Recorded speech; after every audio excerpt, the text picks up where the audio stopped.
Mes chers frères et sœurs, bonjour. Je fais cette vidéo aujourd'hui parce que j'ai une question qui me dérange l'esprit constamment. Et surtout ces jours, cette question me traumatise un tout petit peu. J'aimerais bien savoir pourquoi les gens détestent autant Sa Majesté Amoro Bélinga. Pourquoi nous les Camerounais, nous sommes tellement sévères contre sa personne. Pourquoi les Camerounais détestent ce monsieur qui, d'une façon ou d'une autre, démontre tout son amour et tout son patriotisme.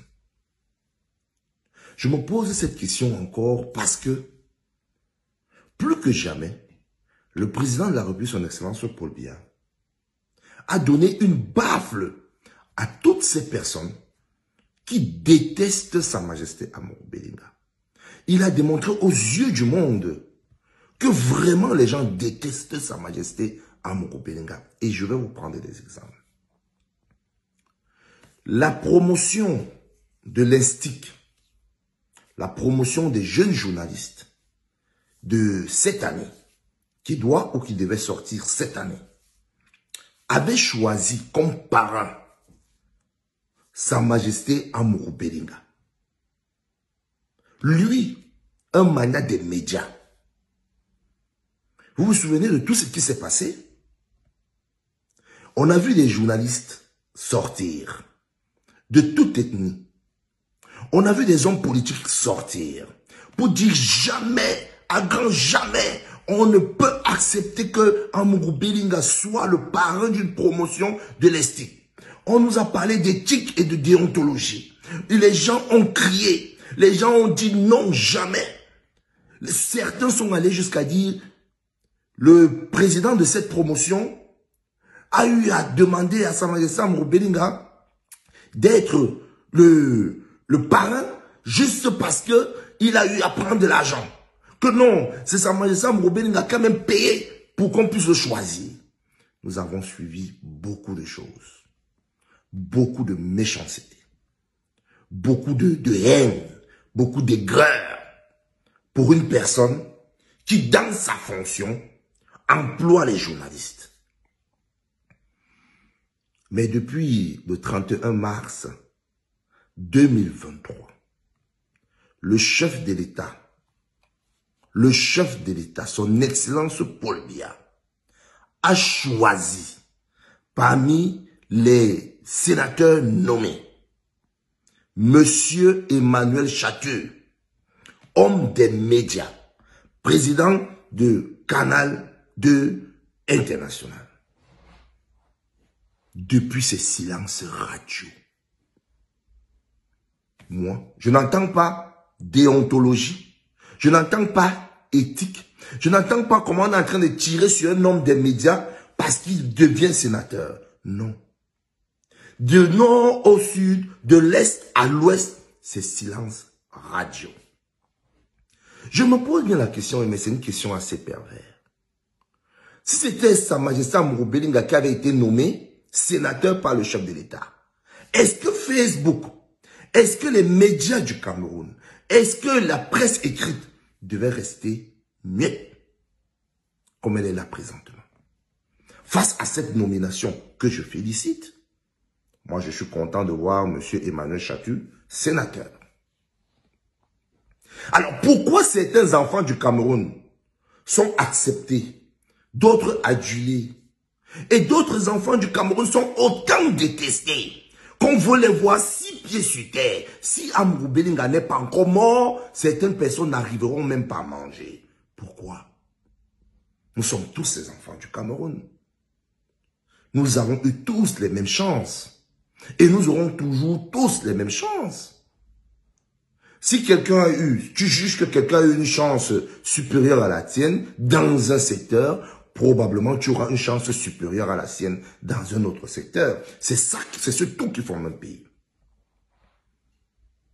Amoro Bélinga qui construit l'immeuble Ekan dépose au centre-ville du Cameroun, de la ville politique camerounaise Yaoundé, qui rend encore notre pays, notre ville, le centre de notre ville encore plus joli.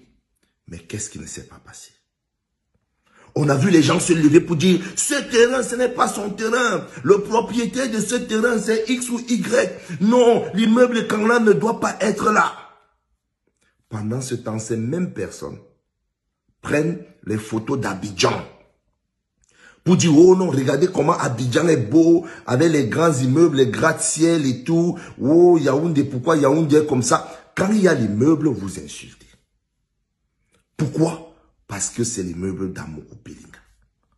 Pourquoi? Parce que c'est Amougou Belinga. Alors je veux savoir, pourquoi vous détestez autant ce monsieur? Dans l'affaire Martinez-Zogo, sans aucune preuve, seulement les allégations d'une personne, d'un Camerounais lambda, aussi vrai qu'il était un peu éloigné, on l'a même déjà éloigné de son poste de directeur des opérations de la DGRE. Mais seulement parce que on déteste Amougou Belinga. Et comme le monsieur a dit, j'ai eu à parler avec Amougou Belinga, on a vu comment, même quand les Américains allaient démanteler le réseau de Ben Laden, ce n'était pas comme ça.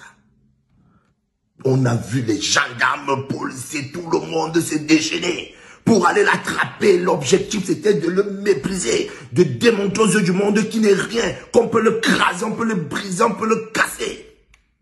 Mais il n'est qu'un Camerounais, ce n'est qu'un homme. Sa vie sur terre a une date de péremption. Et après, il descendra 6 mètres sur terre pour rencontrer nos ancêtres.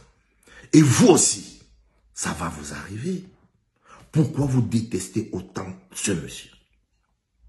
Si c'est ce monsieur qui avait été sénateur, nommé par le président Paul Biya, je suis sûr que les gens devaient instrumentaliser ça au point où peut-être d'autres même devaient demander au peuple de sortir pour marcher. J'ai suivi certains dire, si on libère Amougou Belinga, on le libère sous caution, ou on le libère, machin, le peuple du nord au sud, de l'est à l'ouest vont se lever, le peuple va se lever pour marcher. Vous le détestez autant. Je pense que au Cameroun, si le diable, on pose le diable Lucifer Belzébuth et on pose Amougou Belinga, certains Camerounais choisiront le diable. Parce qu'ils diront, je préfère, j'aime plus le diable que je le déteste, Amougou Belinga. Et ça, c'est très ridicule. Heureusement que le président Paul Biya est là. Et encore une fois de plus, merci à son excellence Paul Biya qui a démontré aux yeux du monde que les Camerounais, certains, sont des méchants, des haineux. Et il déteste Amougou Belinga pour rien. Pour rien. Maintenant qu'il a ouvert à le Vision Petroleum, c'est devenu non! C'était l'ancien Soka-Épée, c'est pour Bekolombang. Mais vous avez oublié, l'État finançait Bekolombang. Il a fait faillite. Et quand l'État te finance à ce niveau, tu fais faillite. Tous tes biens sont saisis par l'État. C'est de ça qu'il s'agit. Bekolombang n'a plus rien là-bas. Mais les gens ne veulent pas penser à ça. Parce que c'est Amougou Belinga. Quand Bokom a eu à prendre certaines stations de Soka-Épée, c'était silence radio. Silence radio. Tradex a pris Soka-Épée. Il y avait le Soka-Épée au niveau de Mbalagueur. C'était Soka-Épée. C'est devenu Tradex. Silence radio. Mais quand Amougou Belinga, oh, pourquoi c'est Amougou Belinga? Oh, on le déteste. Oh. Honte à vous, les frères. Honte à vous. C'est votre frère. Le sang qui coule dans ses veines, c'est le sang camerounais. Honte à vous. Aujourd'hui, c'est le 2 avril 2023. Honte à vous. Salut.